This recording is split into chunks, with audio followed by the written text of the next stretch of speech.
Hello everyone, and welcome back to another episode of Tim Tech Time. Today, we are going to learn a little bit of a new language. Have you ever felt like computers have their own confusing dictionary? Well, today we're going to translate those common computer terms into plain English, using pictures to help us along. Now, before we dive in, a very quick note about our pictures today. The colors and icons I will be describing are the standard, out-of-the-box versions. If you use special accessibility settings on your device, like high contrast or colorblind modes, your screen might look a little different, and that is perfectly okay. Also, technology is always updating, so the exact look of an icon might change slightly depending on what version of the app you have. Just look for the general shape and idea, and you will be fine. Let's start with the most important one, the web browser. A browser is simply the program or app you open to access the internet. Think of it like the car you drive to travel the digital world. If you use a Windows computer, your default car is called Edge, which looks like a blue and green wave. If you use an Android tablet, you likely use Chrome, which is a colorful circle with red, blue, green, and yellow. And if you use an Apple iPad or iPhone, you use Safari, which looks like a blue compass with a red and white arrow. Now that you are in your car, where are you going? You are going to a website or a web page. Think of a website as the actual house or building that contains the information you want to see. But to get to that house, you need an address. That is your web address. This is exactly like a residential street address. It tells your browser exactly which building on the internet you want to visit.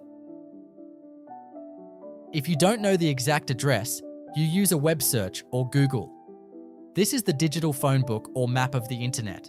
You just type in what you are looking for and it finds the address for you. What happens if you are reading an article and you see a word that is colored blue and underlined? That is a link. Think of a link like a magical doorway. If you tap on it, it instantly transports you to a brand new web page related to that word.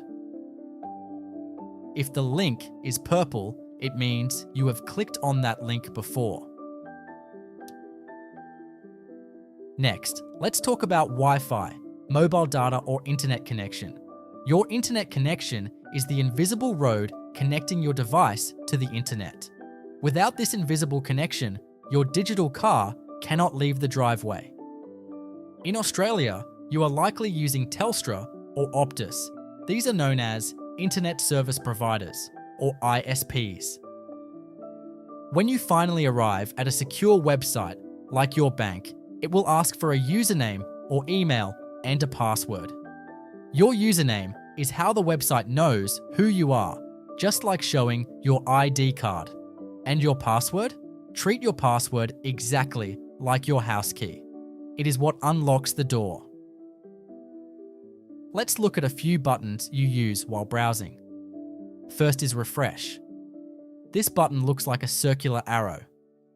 Pressing this is like asking the paper boy for a fresh copy of the newspaper.